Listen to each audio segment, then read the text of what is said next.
There was a man named Lucas. From the outside, his life looked normal. He had a job, he had a place to live, he had people around him, but inside, Lucas felt stuck. Not because he didn't have opportunities, but because he never took them.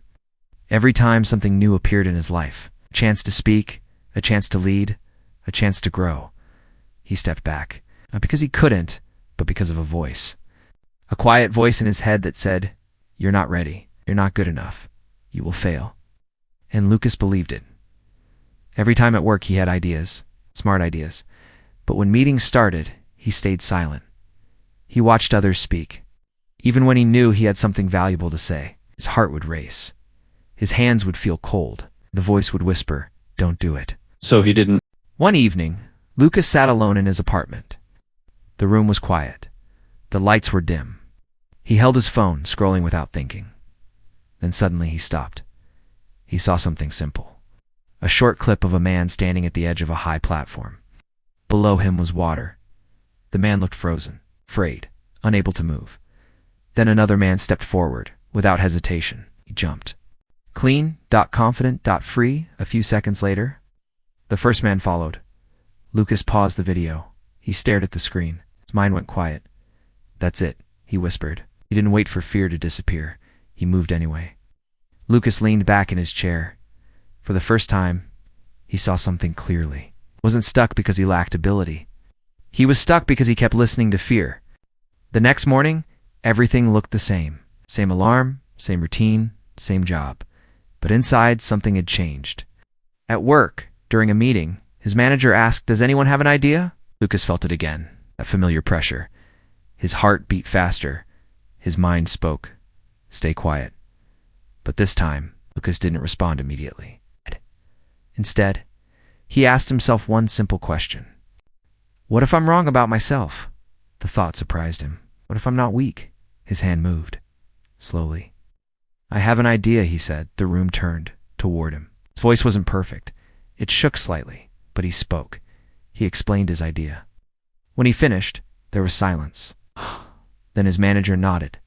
"That's a good point." Lucas blinked, surprised. That worked, he thought.